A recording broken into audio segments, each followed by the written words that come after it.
Getting rid of this kid was a mistake. I don't care what anyone says. Madueke on the near touchline, running up over the halfway line. Palmer in support down the right side, gets into the right wing position. He's got Madueke in front of him once again. Goes back towards the near side and finds Malagusto. Well, he has the chance to prove that to Pep on Saturday, doesn't he? Well, whether he does or he doesn't, I'm just talking about, somebody who could play in Manchester City's team and take the roles of one of the big boys when De Bruyne or Bernardo Silva move. Well, I know he wants to play now and it's partly his decision, but you got to admire him for that. I love young players who want to play first team football, and he's enjoying himself. He's showing the world what a star he is, but there's no way this lad with the talent he's got should have been let go.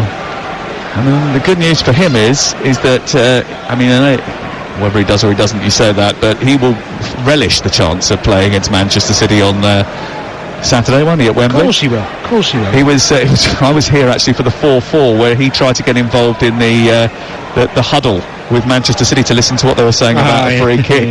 Yeah. He's got that cheekiness about him as well. And the first thing he said to me when I met him and to do an interview with him was, I used to listen to you when I was on my way to school when I was a kid. I thought he was going to ask you, cheers, mate. Have you had your hair done? Almost sort of suggesting that he was a lot younger than I was, which he really is. He's a lot younger than everyone. Well, that would be a fair suggestion, wouldn't it? Well, he's only 20, well, what is he, 20 years of age? He's done brilliantly. And the way he's settled into Chelsea has been nothing short of impressive, really. 19 goals and 9 Well, there's an argument that he's been the best signing of the season, most impactful signing. At Chelsea, that's definitely true. You've got players like McAllister, Declan Rice. There's quite a few who you could talk about, Van der Ven, but he's coming into that equation more and more. As the season goes on, he's had a huge impact on this Chelsea team. Doucouré sweeps it wide towards the right-hand side. It's away by Cucurella. It bounces off him and then comes back to Ashley Young again, who's crossed into the penalty area. It's headed away by Chalobah. It's out over on the far side, and we've got 90 seconds of added time still to play. Chelsea lead by 4-0, and we haven't reached half-time yet here at Stamford Bridge, and Everton are banging the mire. Could easily be 6 or 7 if Chelsea put the afterburners on second half. It's interesting, isn't it? Because that doesn't usually happen, does it?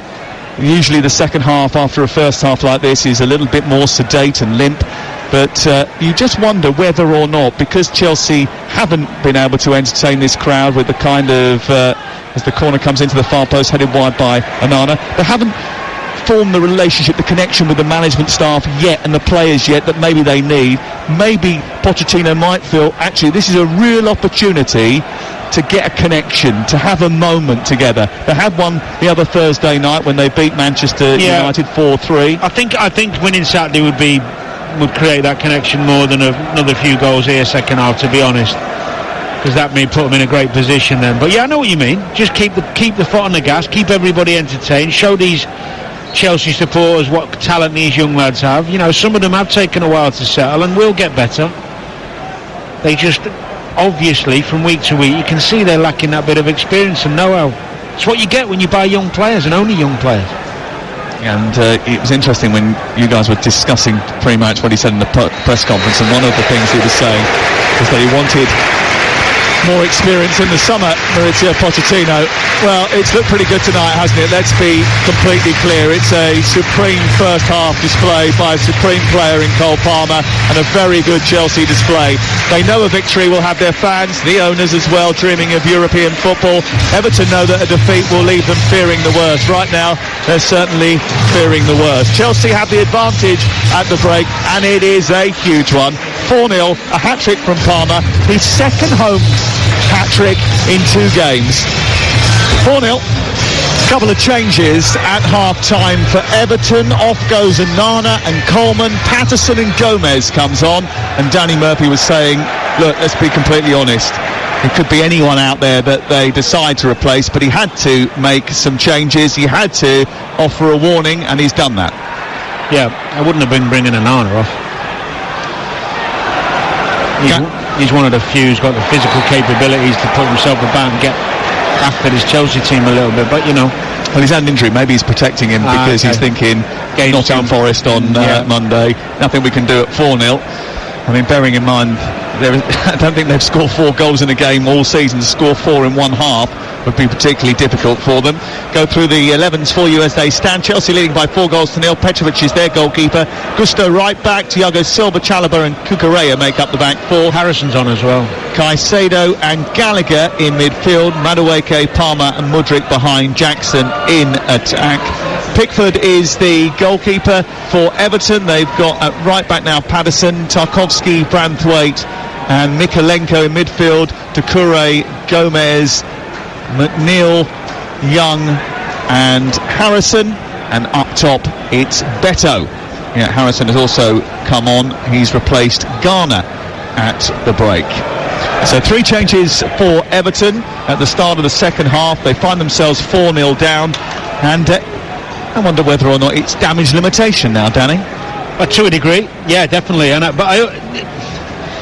you want to just see your team react, and you want to see how much these players have got in terms of heart and who's up for the fight in the next few weeks. That's what you want to see, and that's the challenge you set them. You know, I've played in teams where the game's been done at half time, and generally the saying is win the second half, show me something. Have you ever come back from a deficit like this in the second half? No. 3-0, come back from 3-0 a couple of times, not 4. Gomez has it inside his own half. It's eerily quiet inside Stamford Bridge at the start of the second half. There's a few empty seats in the Everton end now. Not all of the Chelsea ones are full after half time, after what was a devastating display. Here is Beto trying to get in behind Chalobah, goes to ground. It's gobbled up by Petrovic and it will be cleared away. Everton don't usually come here expecting to get a victory. They've only ever won here once in the Premier League. It was 30 years ago. No, 1994. Well, they got a draw here, I think. Did Cahill score an overhead kick here once? Do you remember that? Yeah. He's had. I think they had a little bit of skirmishes in the FA Cup as well. I think they might have won here once. Leighton Baines scored a penalty, I think, late on. But in terms of their league performances, only ever won here once, 1994. 30 years ago. You remember 1994, 94, so that would have been, oh God, what? You were 16, were you? 17? Yeah. John Major was the Prime Minister. Nemesis had just opened at Alton Towers. You must have been on that. Been on that, yeah. Plenty of times. I haven't actually, and I like a thrill ride. Here is Tarkowski running into Mudryk. It goes out on the far side and out for a throw-in. And Chelsea have the ball opposite us. Actually, the 1994 was the first time that a British newspaper published an internet edition, The Telegraph. Who scored? Have you got that? I've got it somewhere. Do you need it now? No, I was just wondering what team it was. Maybe like the Hinchcliffe left back, people like that. Yeah, it would have been something like that, yeah. Paul Rideout, yeah. He was an handful, good in the air. That was the only goal in the game, 1-0. There you go, you didn't even need me to look it up. Here is Gomez on the edge of the Chelsea penalty area. It's given away by Mudryk and Gomez has got it back again. He's shot left-footed. It's blocked by Thiago Silva and it dribbles away and out for a goal kick away to our right-hand side. It is Chelsea 4, Everton 0. 49 on the clock, and it's a corner for Everton. Actually, in the first half, they did cause some problems for corners, and Chelsea might look back at that first half and say there was a few warnings, actually. Absolutely. Always there's danger on these set plays. And we're in the first half, like you said. McNeil will take it. 2 hands in the air, left-footed. He drifts the ball to the far post. Branthwaite is underneath it and heads the ball toward the target. And there would have been a couple in that Everton end that thought that had snuck in. It hadn't. It just went wide of the right-hand upright. It was a mismatch, wasn't it, Branthwaite? Well, we pointed out that Malo Gusto has been marking it all night. And again, it was those two coming together, and Branthwaite was always going to win. It was a chance. It was a good chance. They've had a couple, actually, haven't they? Beto obviously had a couple of big chances. The offside goal that he scored, and that one from Branthwaite. On a different day, it might have been different. Chelsea's... I'll tell you something, this game ends up 4-4. What will you do? Well, it's not what I'd do. I think Pochettino would need he'd need to stay tonight in the dressing room. Here is Madueke down the right side, taking a touch to go beyond Branthwaite, but across comes Andre Gomez to block it off. Andre Gomez picks it up again and then starts to move forward at a bit of pace, plays it left down towards Beto. Beto then chips it to the right side onto the chest of Ashley Young, who takes it down well, twirls, sends the ball into the box, headed into the air by Gallagher. Gallagher will head it further away from the box for Chelsea, and then Doucouré will sweep up. Back out to Patterson, near touchline. He'll be hoping to go to the Euros with Scotland. Cucurella fighting with Young with the ball, and then it comes out to the near side. They win a throw-in. And Chelsea just a little bit lethargic in comparison to their first half display. We thought that might happen. Here is Patterson with a cross from the right side. It's too eager, and it goes right the way through the box. A heavy ball which runs outside the area and goes eventually out for a throw because Mykolenko miscontrolled it. It's hard when you're 3 or 4 up at half time. You say all the right things, you go out with good intent, but to play at that same intensity when you know the game's done or you feel the game's done, it's difficult. It's where your experienced players, and they haven't got many, need to be on top of each other and really demanding of each other to keep the intensity. Poor clearance from inside the box by Chalobah, and it's back with Everton once again. 52 on the clock, 4-0 to Chelsea.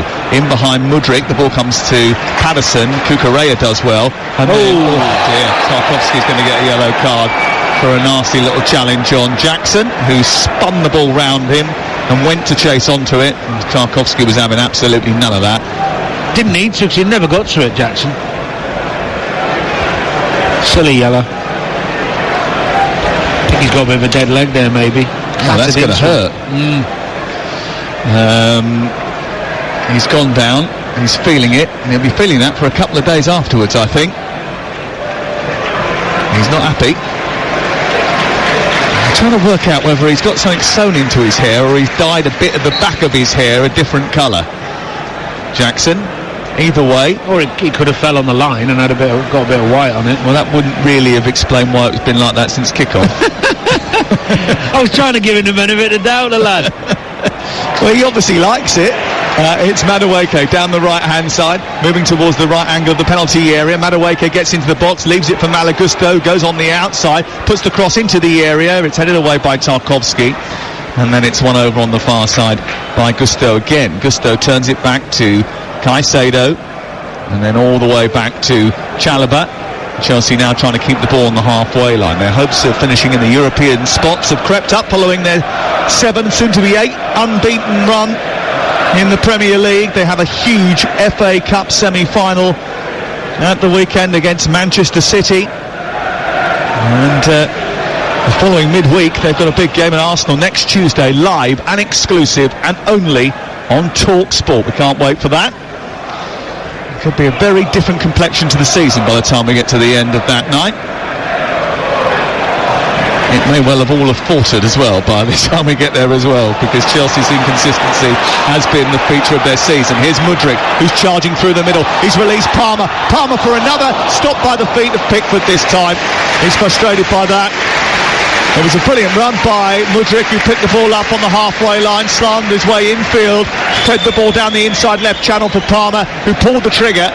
It was saved by Pickford, but Branthwaite's got an issue here. He's gone down, and he might well need some treatment. Joe, it was poor defending, because a couple of times on that run, Mudryk actually, his touch was too heavy. Because Everton was so scared of his pace and backing off, he got away with it. Then he played the right pass, and the only surprise in that whole move was Palmer missed. Just managed to get a right boot to it, Pickford, as he dropped to go the other way. He lifts it a little bit, it's 5.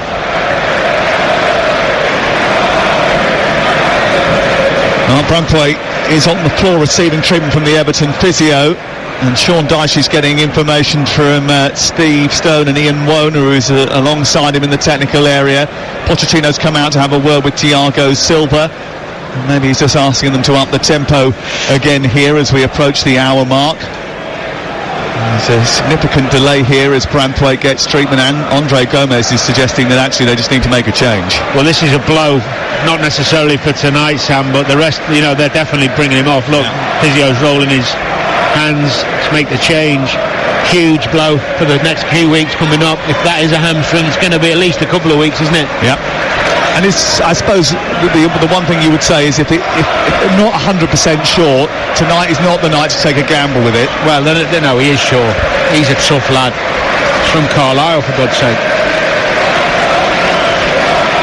Everyone from Carlisle is rock hard, are they? Yeah, everyone. Absolutely. Well, you can't live there unless you're rock hard, can you? I've only ever been there for -3 in the summer. It's not that much more here now. You've got a little thin jacket on, trying to look cool instead of thinking about the temperature. I'll have you know, I've got a very nice gilet on that's keeping just me. Just because you're out in Knightsbridge later giving it the big one. Hey, staying down in London. Keane is on for Branthwaite. I've got to get up at 7 o'clock in the morning. I'm on the breakfast show with Ali McCoy's talking about this game, reflecting on it. Yeah, do you know what? You are too professional. I don't see you getting in at 4 in the morning, being on the phone at 7. It's not you, is it? Not really, mate. No. Getting in at 4 o'clock in the morning is not me. Oh, not anymore. No, it was a long time ago. The last time I was out 4 o'clock in the morning, I was probably in a Ukraine nightclub with Adrian Durham. 2012, I think. The ball is out of play on this near touchline, and it's away for a Chelsea throw. We're back underway now with Tarkowski given a new partner in Michael Keane, who's been an unused sub for each of the last 14 games. He hasn't seen too much action. And then he's had to come in at centre-half. And listen, if Branthwaite is injured for the weekend, that's a huge I'm telling you, loss. he is. You don't come off with a hamstring midweek and then play at the weekend. Here is Jackson over towards the halfway line. Cole Palmer trying to turn. Doucouré pinches it off him and takes it wide towards the right. Touched in by Gomez. It'll have a significant impact on the game against Nottingham Forest, that. Yeah, it'd be a big miss. He's solid. First half was as much as I've seen him and Tarkowski been run ragged. I haven't seen them been run ragged like that for a while, if at all this season. I don't remember them taking a good beating this season. I know they've lost a lot of games, but they have lost a lot of games. They don't usually get beat heavily. Their goal difference is pretty good over the course of the campaign. Their biggest defeat, they lost 3-0 at home to Manchester United, but even that wasn't really a 3-0 game. They lost 3-0 to Wolves as well. 3 really has been the magic number in terms of goals conceded. Their worst defeat of the season was 4-0 early in the campaign against Aston Villa. Here come Chelsea with gusto into Jackson, pushed away by Pickford onto his defender Patterson. It goes behind, and they were a little bit lucky not to go 5-0 behind. Do you know what? That was a brilliant run from Gusto, but as it was building up, I was watching. Jackson made a brilliant run at full speed, and as he made it, Palmer just drifted back, knowing that Jackson was taking defenders into the box, and Gusto tried to find Jackson. It was a brilliant effort. I don't know if he actually got something on it or not, and it ricocheted off him, but ends up out for a corner. Corner kick to be taken by Palmer on the far side, and Jackson went to run short towards the near post and then is checked back. Palmer sends it to Gallagher, edge of the area. Now Madueke, who's going to strike, and it took a deflection on the way through. It'll go out for another corner to Chelsea. Hitting the hour mark, 4-0. So if they did concede another one, it would be their biggest defeat of the season, Everton. I'd start thinking if I was Poch. I know it's not necessarily what the fans want to see, but Palmer ready for Saturday, making sure he's fit. Give him half an hour rest tonight, maybe 20 minutes. Give him another 10. Gallagher even. Corner into Jackson is a flat one towards the near post, and it wasn't the best of efforts, and Jackson couldn't hold on to it, and it goes out for a throw-in down by the corner flag. Quickly thrown in by Palmer into Mudryk, who smuggles it towards the edge of the 6-yard box. Across comes Mikolenko. It's out for another corner over on the far side. TalkSport live on a Monday nights is game night. Game night brings you all the analysis from the weekend, plus the top commentary from The Monday night Premier League action. Every time there's football on a Monday, we've got it here. Here's the corner from Palmer, another swirling delivery. Thiago Silva was up there, went and engaged with Tarkowski, who did enough to block the effort. Chelsea win it back. Gallagher, brilliant, onto Palmer, right side, inside the area, pokes it to Madueke. He's gone down inside the box here. Palmer wants a penalty kick, and it's given this time. Madueke knocked over by Tarkowski. If it wasn't for Palmer, it definitely was for him, and Chelsea have a penalty kick. Well, I mean, that didn't look like a penalty from the second. The Palmer one did, but Madueke's trying to grab the ball. I love the fact they're all arguing over the penalty and who's going to take it. Jackson went over and tried to grab it. Madueke fought him for it. Why is Madueke trying to grab the ball when they've got one of the best penalty takers in the league? And Palmer's gone to ground, and as a result of that, he's been left on the floor and couldn't get up, so he couldn't grab it. He would be taking it anyway. Madueke's been their second penalty taker, by the way, and has scored all of the ones that he has taken up until this point. And he has pulled rank and said, that's mine, thank you. Cole Palmer still on the floor. VAR is checking the penalty decision. Please take the ball, Palmer. Please take the ball. But he's coming over to pull rank, and Conor Gallagher is trying to give up mitigating circumstances. Palmer says, give it to me. There's not going to be much argument. There is going to be an argument over it. And Conor Gallagher says, get away, it's mine. And he's given it to Cole Palmer. Well done, Cole Palmer. Why is Madueke? Who does he think he is, that kid? Look, I get you want to take the penalty, but the man who takes the penalties is on the pitch. He's throwing his arms up in the air. That should be decided before they go out on the pitch, all that business. Well, it is. And Conor Gallagher is having a go at Jackson, and Madueke is causing an issue. Gusto's now intervening. Caicedo's had to have a word with Jackson. They're all getting furious with one another. Yeah, that just shows you where they're at as a group. And that's immaturity, isn't it? Yeah, Madueke's spitting his dummy. He's been in the team 5 minutes. Do you know what's really disappointing? And I don't mean to be disrespectful, but Thiago Silva really should have gone over and sorted that out. Do you know what? If I was him, I probably wouldn't, because you're fighting against the wind. It's ego. It's they don't want to listen. Well, Jackson looks like he's crying. He's on his haunches on the edge of the D. Pickford's complaining that the ball's not on the spot. Portin is saying, well, it is, and that's enough. Pickford's come out to the edge of the 6-yard box. Chelsea waiting to take a penalty. He's taken more pressurised penalties than this, Cole Palmer, but he has decided that he is taking it. He's taken no for an answer, and this for his 4th goal. Steps up, left-footed. Did you ever doubt him? No. Cole Palmer gets 4. Chelsea score 5 against Everton. Now they celebrate. Madueke and Jackson are still arguing about something.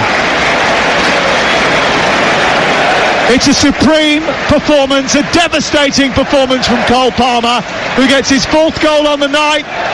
Chelsea get their 5th. 3 points are definitely going their way, and humiliation is going Everton's. And the only blot on the copybook is the ridiculous, immature infighting over who was going to take it, when really there shouldn't have been a debate. Look, there's 2 sides to it, Sam. I love seeing players who want to take penalties. Great, because you've got someone with a bit of courage. I want to score. I like that. But you also got to understand your place. I would understand my place in the team and who takes pens and who doesn't. I wouldn't cause that on the pitch. I had it once. El Hadji Diouf tried to take one off me at Arsenal. Cole Palmer has taken the penalty to become the Premier League's joint top scorer alongside Erling Haaland. Yeah, but that's not the reason he should take the pen. The reason he should take the pen is because when he's on the pitch, he takes them and he scores them. So Madueke knows that. He's the regular main man in the team. Madueke's just got in the team. He wants to impress, I get it. But understand your place. The best player in your team is Cole Palmer. He's going to take the pen. He got the pen. 5-0. I don't know why he's fighting with him and Jackson both wanted. Then they're fighting with each other. I don't know. It seemed a little bit unnecessary, really, didn't it? But, you know, it added to the entertainment. And we were away at Arsenal once, and we were 0-0, and we got a penalty, and it'd already been decided I was taking it. And El Hadji Diouf, Just watch this attack. Here's Jack Harrison on the edge of the area as Everton try to get a penalty inside the box. McNeil thinks he was taken down. Jackson has rolled past Keane. Keane's going to get a yellow card for that. Another poor challenge by an Everton defender on Jackson, who's taken a little bit of a bruising here. So Dufy grabs the ball. This is on telly as well, but won't give it to me. I mean, for a couple of minutes. What did you do? Well, Stevie came over, Steven Gerrard, and obviously started having a row with Dufy to give me the ball. I think Carragher came over as well. But it put pressure on me then when I had to take the pen. Did you miss it? No, I scored. Hell of a pen. I think Seaman was in goal. But nowhere near it. But I didn't need it, do you know what I mean? But we already decided who was on the pens. Yeah, it's a little bit amateurish, isn't it? It looks untidy. It doesn't happen very often in professional football that you have 3 players fighting over the ball. And it really was a bit of a scrap for it. And Conor Gallagher went over and said, no, come on, get away from him. Let Cole take it. And, he had to do a captain's job there. But Jackson and Madueke look a little bit silly as a result. Here is Beto down the right-hand side as the ball's given over by Chelsea inside their own half, and then Beto tries to smash it goalwards. But you know what I don't understand is why, when they're arguing with each other, the positive I've said that they both want to take it, but the reality is they both know Cole Palmer takes penalties.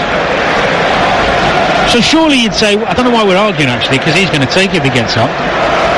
And he did, and he scored it. And he is now level at the top of the goal-scoring chart with Erling Haaland after a devastating display. And he might go for 5, There's still quite a bit of time left in this. Here is Malagusto over on the right-hand side, trying to cut in from the right touchline, moving in towards the box. No one, by the way, has ever for Chelsea scored 2 Premier League hat-tricks in 2 successive home games. So he's the first to do that. The fact that he's got 4 tonight makes it even better. He's poking the ball towards Gusto. It's cut out. Do you know the thing about Madueke I didn't like was that when Palmer was getting ready to take the penalty, he's still throwing his arms in the air. He's still throwing his arms in the air and whinging and moaning with Jackson and Jackson alike. Both while Palmer's trying to compose himself to take the penalty, and that's, you're not thinking about the team, you're thinking about yourself. And that's something that they've got to get out of their system, really. Well, if I was Poch, I'd make a point when I go in of digging them out for that. He's too nice, though. Not necessarily sure that's 100% the case. No, I was tongue-in-cheek. He comes across that way. I'm sure he's got... Well, I know he's got a different side to him. Of course, every manager has, you have to have it.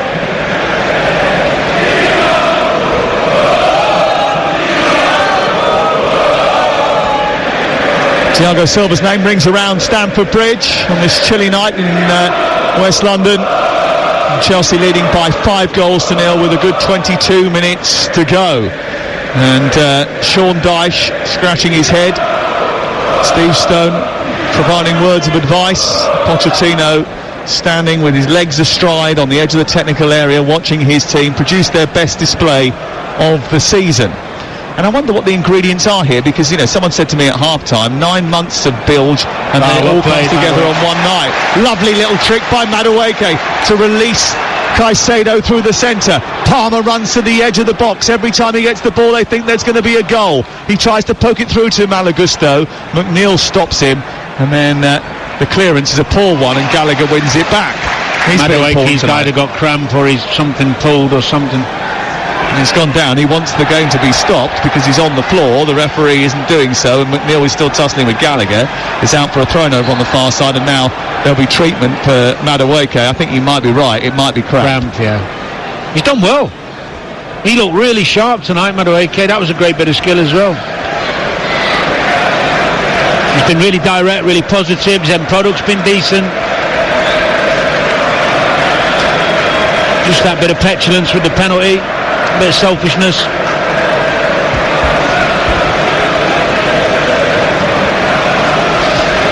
On the record, as far as scoring a number of goals in a game is concerned in the Premier League, is 5.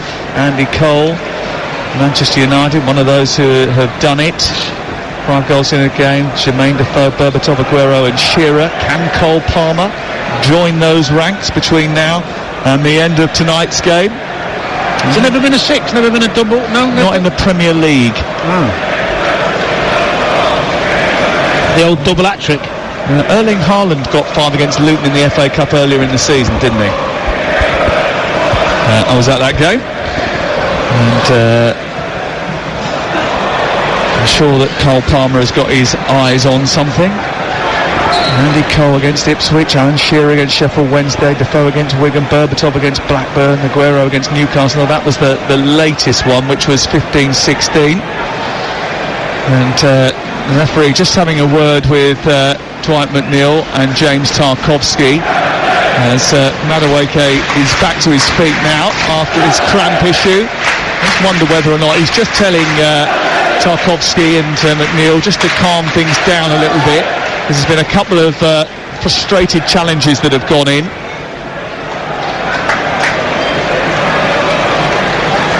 Going to be a change here. Chelsea going to take off Madueke, and they're going to bring on Carney Chukwuemeka. It'll be a little bit of a shift around. Gallagher, I think, maybe will go to the 10. Chukwuemeka go alongside Caicedo. Maybe it'll be Chukwuemeka who plays as the 10, but Palmer will definitely move out to the right as a result of this change. Madueke is getting a standing ovation from the Chelsea fans. I think anyone who comes off tonight will get that. Yeah. Do you know what was notable then? He gave Jackson a high five on the way past, but Palmer and him did nothing. No, I'm serious. I watched it.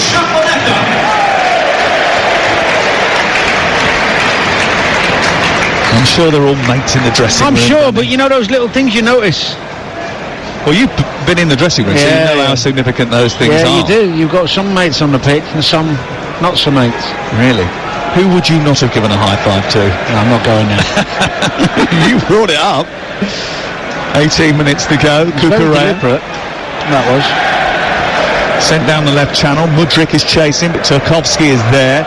Gives it back to Pickford. Every time he gets the ball, there's a anticipation he might give it back again, as Beto does really well to win a header. The ball is challenged for by Thiago Silva, and he does brilliantly to get hold of it. Spun in behind by Andre Gomez. It's going to fall for Ashley Young, who sends it back to Patterson. Patterson cuts in field. 5-0 to Chelsea on Talk Sport, and the ball sent into the edge of the penalty area before it's fielded by Malagusto into the arms of Petrovic, and he grabs hold of it. They're stopping it because they want Malagusto to get back to his feet. Back-to-back hat-tricks for Cole Palmer. Would you not get one or two of the young boys on at 5-0? Give them a little taste of it for 15, 20 minutes. Well, the problem here is, especially at Chelsea, is that there's every time you come here and you commentate on a football match, there's 2 more names that you've never seen before on the team sheet. So, you know, the youngsters that are in today will not be the youngsters that are in tomorrow. Here is Gusto. I wouldn't mind seeing Cassidy, who's playing at Leicester this season. Here's Jackson weaving his way to the edge of the box, does brilliantly, feeds Mudryk, right-footed shot is tame. Really tame, straight at Pickford. Had a great opportunity to make it 6. I mean, Gilchrist probably deserves a bit of a run out. It'd be good to see Ben Chilwell, actually, after he's come back from another injury, another knee problem. So maybe Pochettino might do that with 15 minutes to go.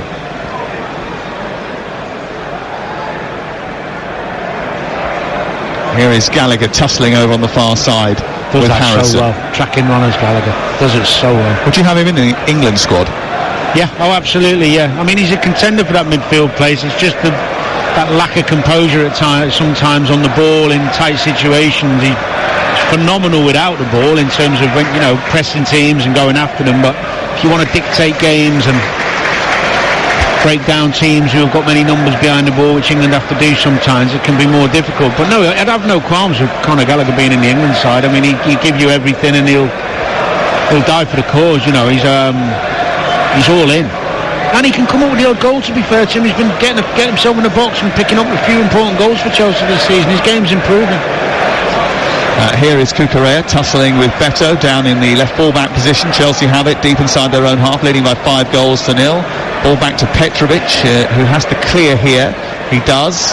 It's over the head of Caicedo, and it goes all the way through to Keane on halfway. You're listening to Chelsea 5, Everton 0 on TalkSport with Now. And don't forget that with Now you can stream all the Sky Sports action like Chelsea versus Everton live right now, contract free, with a Now membership. Search Now Sports.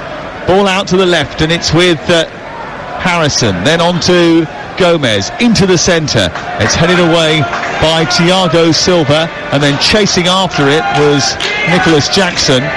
Patterson sweeps it towards the far side, and then Harrison's cross is blocked by Malagusto, and Everton's attack once again comes to nothing. They trail by 5-0 with 15 minutes to play on TalkSport.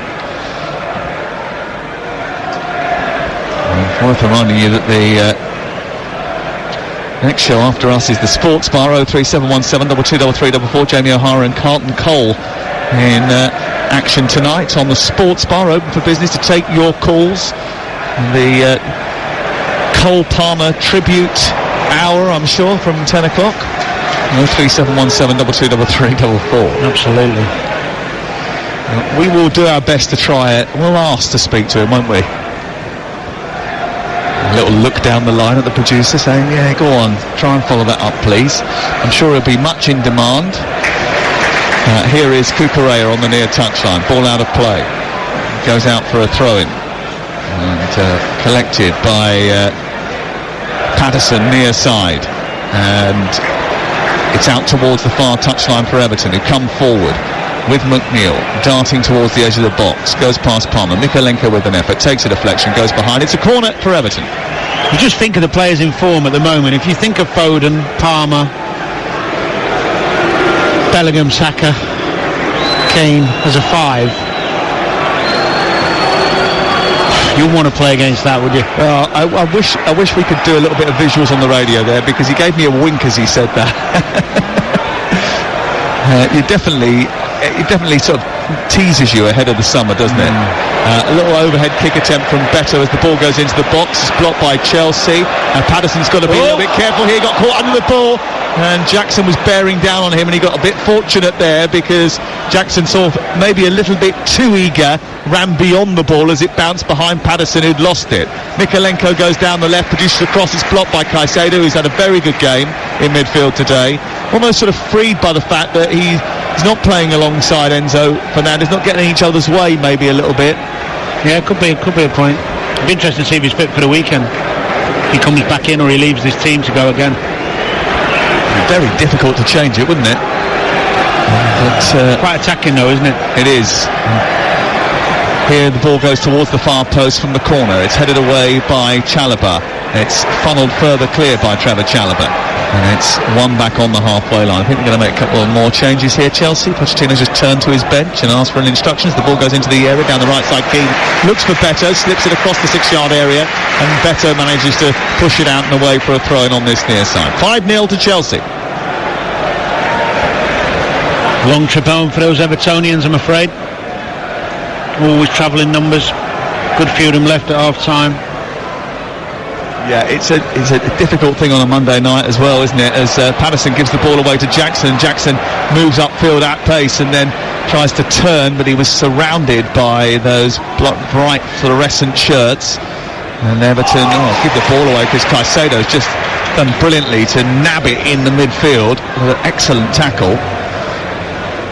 And then not so good a tackle from Gallagher, gives away a free kick on halfway. They want to make a change here, Chelsea. Ben Chilwell coming on, and so is Cassidy, who was at Leicester this season. Interesting, he can't play in the FA Cup because he played in the FA Cup for Leicester. But he is coming on now, and off comes Mykhailo Mudryk. Could be pleased with his performance. Yeah, he's done all right. And Ben Chilwell comes on in place of him. I don't know if that's going to be a back 5 now for Chelsea, or a 3 and a 5, or whether or not. And Cole Palmer comes off. And listen to that roar. 4 goals in Chelsea blue. The joint top goal scorer in the Premier League, alongside Erling Haaland. Back-to-back home hat-tricks and a little bit more.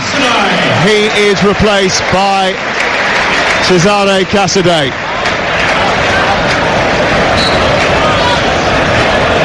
He's certainly a hero, isn't he? And quite rightly so. Yeah, it's been magnificent. Pleasure to watch.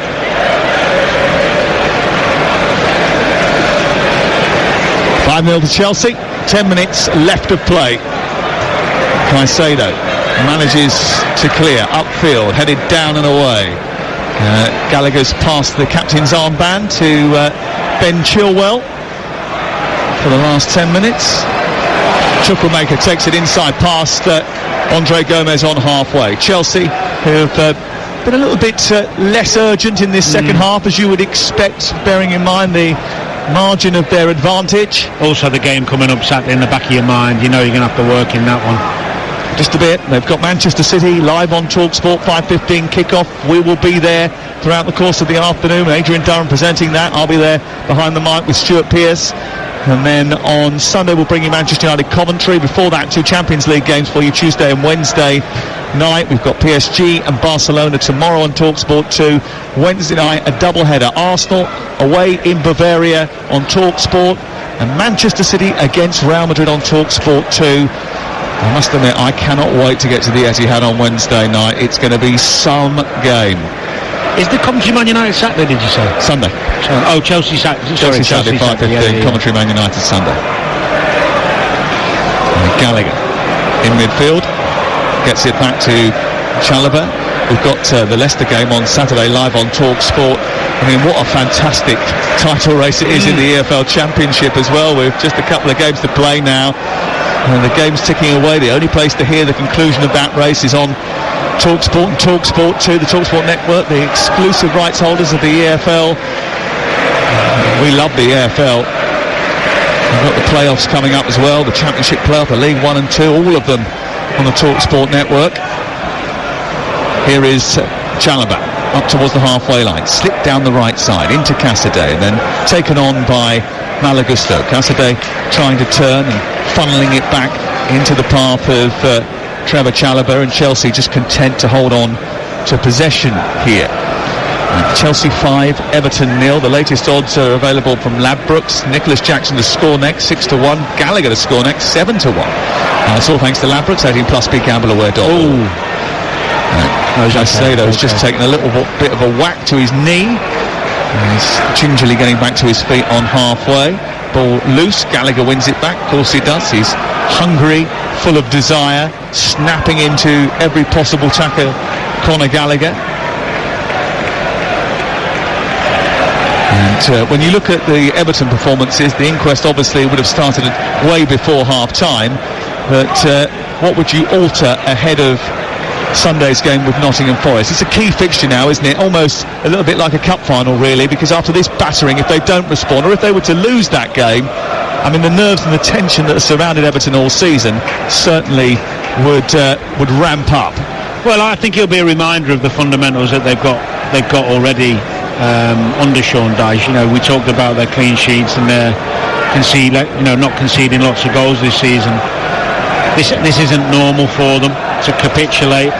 They were undone by some brilliance, that's for sure, but there's been some naive defending, people not tracking runners when Mudryk got in, for example, down the left, and then diving in on Palmer when you've got to read your players and understand, protect your goal. You don't need to dive in. If you're simple rules in defending, if you're between the man and your goal, then you've got half a chance. As soon as you dive in, you're done. And as me and Aid were talking half time, he nutmegged both the centre-halves in the first 10-15 minutes. So just get back to basics, be hard to beat, go there, do the things you've done that got you in the position to have a decent defensive record, and then try and improve again on the. Hopefully you've got Calvert-Lewin back. We'll have to wait and see for Everton. I think Gomez has been a bright spot. Second, got on the ball, tried to play, but it's hard to judge people's performances when a team's cruising in the second half. Chelsea 5, Everton 0 on TalkSport with Enterprise Rent-A-Car. Whatever the mission, home or away, Enterprise helps over 120,000 people every day. And I mentioned to you before the game that I'd been chasing 777 partners for an update on the loan that Everton have got to repay by midnight tonight, £158 million. I'm told that talks are ongoing between Farhad Mashiri and MSP Capital to extend the loan terms. There might be more on that before the deadline of midnight tonight. And the fact that they haven't agreed the extension and we've got 2 hours and 14 minutes to go would trouble you somewhat. Caicedo, Chukwuemeka, into Cassidy, over on the right-hand side. The ball is collected by Malagusto of Chelsea, who comes forward as they go in search of a sixth. And out towards the right travels Malagusto, pushed by Mikalenko, goes over to the far touchline, and McNeil just about keeps it in. It's still tight in the left fullback area, and then Tarkowski is under pressure from Malagusto. They're chasing shadows a little bit in the corner, and Everton keeping hold of it, but they can't get out, and Chelsea have won it back as they look to clear through Chalobah on to Gallagher back to Cucurella. 86 minutes on the clock. Chelsea leading by 5, and with a great chance now. I mean, their goal difference over Manchester United has been enhanced. If they were to win their game in hand, which is against Arsenal next Tuesday, obviously not something that many people will be expecting, then they would go above Manchester United in the table, having played the same number of games. Well, they'll be kicking themselves, won't they, in recent weeks? Well, the Sheffield United and Burnley games especially. They've already been there. Unbelievable. When you think of this performance, Burnley were down to 10 as well.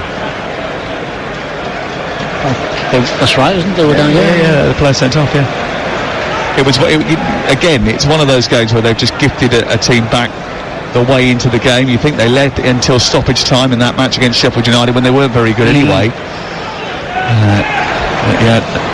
Big opportunities, but that's what you get when you've got a team that is still very raw and maturing, and we've seen evidence of that even tonight here with the spat over who was going to take the penalty.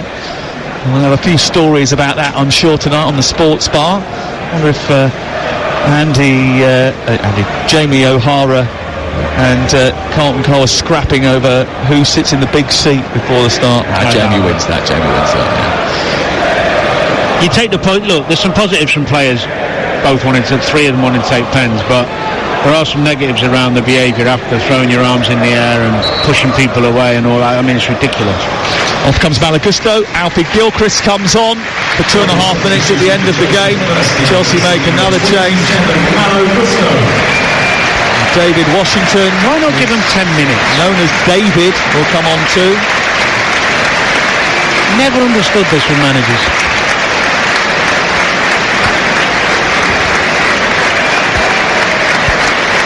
Well, maybe because he wants to preserve the clean sheet, and he doesn't want to weaken his team. There's a lot of changes out there now. You're 5-0 up, 10 minutes to go, and you're bringing on subs who are capable of playing for Chelsea. They're not going to weaken you, are they, against an Everton team that's done? Just give them 10 minutes, at least. It's just a pet hate of mine. I'm happy they're getting on great because they get some appearance money, the young boys, maybe. I don't know. That's what we used to be buzzing. Go on for a minute and you get an extra few quid, but there you go. Look at the positives. I just think on managers the negatives. Are so worried. I thought you were into this opening up your mind now, being. Well, if you see what Klopp does, he throws the youngsters on. I know, all right, people saying whatever, but what are they saying? Well, some people might say, yeah, look, well, Liverpool, they've only won a League Cup, blah blah blah. Listening to Goldstein earlier and all that, but the reality is, he'll throw the youngsters in and give them a chance to play and express himself. 20 minutes here, half-hour game, and put him in that game. Put him in. This 5-0 up, could have given him 10 or 15, couldn't he, the young lad coming on? I mean, one of the arguments might be that there's quite enough young players out there already. It's a very young squad, isn't it? There's a lot of young players, so maybe he's just being cautious. Well, that's a good point. I'll take that, that's fair. 1 minute to go before the end of the game. It's Talk Sport. Sam Adderface and Danny Murphy. We love Monday nights. I think the old player in me's coming out. I used to get, I had it so many times where a manager would say to me, Danny, come on, you're going on, and I'm like, it's 90th minute, like, you sure? Well, just when you were getting towards the end of your career? No, early. But I used to think, why are you putting me on? What do you want me to do in 2 minutes? Here is Chalobah out towards the far side. No, you wouldn't. No, there wasn't many managers who put me on opportunities to go at the end of my career. Maybe after World War III. Yeah, destabilise the entire dressing room. You're not far wrong, actually. Correa into Chilwell, and now Gallagher picks it up on halfway, sends it back out to Chilwell. Chilwell directly runs towards the edge of the penalty area, brushes away Patterson, low ball into the box, comes out to Gilchrist, scores his first Chelsea goal, and there's 6 on the night. Chilwell's running, a save by Pickford. More Everton collapse, and Alfie Gilchrist, who is one of Chelsea's own, that's his song, that's what they sing to him, brings it to life. He throws himself into the shed end and celebrates his first goal for the club, and the one that caps a huge victory. Everton's worst defeat of the season, one of Chelsea's best performances, 6-0. Patterson, young Patterson for Everton's got his hamstring, chasing back there as well. Another blow for Everton. Great finish from the young lad, wasn't it? Took his time, set himself, come out to him from the keeper, volleys it in, beautiful finish.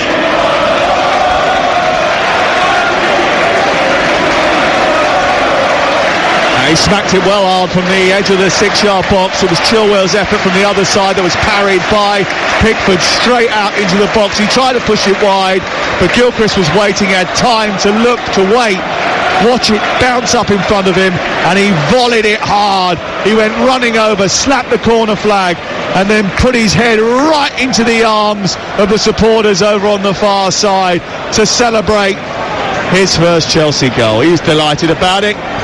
Well done to him. See, he was only on the pitch for a couple of minutes and he got a goal. Yeah. He'd have scored a couple if he was on for longer, wouldn't he?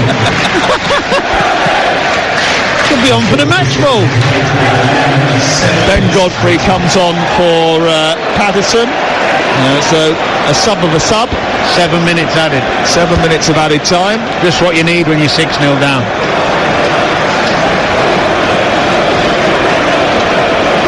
Dear. Well, the goal difference has taken an absolute battering for Everton as well, hasn't it?